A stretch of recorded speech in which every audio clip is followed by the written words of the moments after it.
Bridgeport, Connecticut, a working-class city with a proud industrial past. But in 1994, it became the backdrop for one of the most gruesome unsolved murders in American history.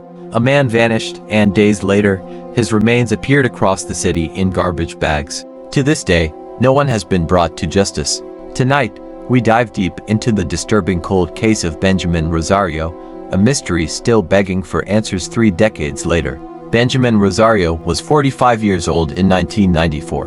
Born and raised in Bridgeport, he was well known in his tight-knit neighborhood. Friends described him as soft-spoken, a man who worked hard to support his family. He had grown children, nieces, nephews, people who loved him deeply. Benjamin was known to frequent local diners, spend time at neighborhood bars, and occasionally help neighbors with odd jobs. Despite his friendly reputation, there were whispers. Some said Benjamin sometimes ran errands for men involved in the local drug trade. Others claimed he owed money to dangerous people. But his family insists Benjamin was simply a kind soul, caught up with the wrong acquaintances, nothing more. On the evening of November 7, 1994, Benjamin left his home around 9 p.m. He told his sister he was heading to a nearby convenience store and might stop by a friend's house.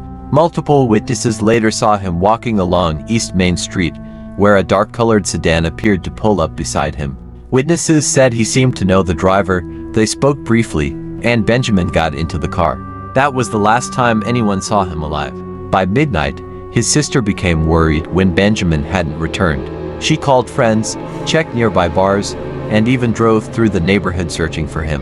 The next morning, his family officially reported him missing. Police initially treated it as a possible voluntary disappearance. After all, it wasn't uncommon for adults to go missing for a few days in Bridgeport, sometimes connected to drinking or personal disputes. But this would turn out to be no ordinary case. 2 days later, a sanitation worker made a chilling discovery. While collecting trash in an alleyway, he noticed a heavy garbage bag with a strong odor. Inside, he found human remains. Within 48 hours, 7 more bags appeared across Bridgeport, some near parks, others near vacant lots. Each contained parts of a human body. Detectives worked tirelessly to recover every piece, but one thing was never found: Benjamin's head. Forensics confirmed it was Benjamin Rosario. The killer had dismembered him with precision, possibly using a saw or similar tool, suggesting experience or planning. Investigators immediately suspected this was more than a crime of passion. It looked like an execution, a warning to others. But who wanted Benjamin dead? And why such brutality? The Bridgeport Police Department launched a massive investigation. Detectives interviewed dozens of people, from Benjamin's closest friends to known criminal figures in the area. A few theories emerged. One, drug debt theory. Benjamin may have owed money to local dealers. The gruesome nature of his death could have been a warning to others. To serial killer connection. A suspected serial murderer operating in nearby New Jersey had similar methods, dismembering victims and scattering remains. Could Benjamin have been another victim? 3, personal vendetta. Some believed it was a crime of revenge, fueled by betrayal or jealousy, staged to look like organized crime. Legendary forensic scientist Dr. Henry Lee, known for his work on high-profile cases like the O.J. Simpson trial, even consulted on the evidence.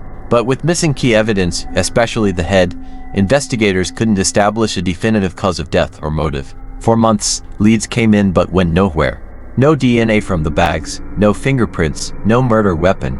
Witness descriptions of the dark sedan were vague. And by early 1995, the case had gone completely cold. For Benjamin's family, the discovery was devastating.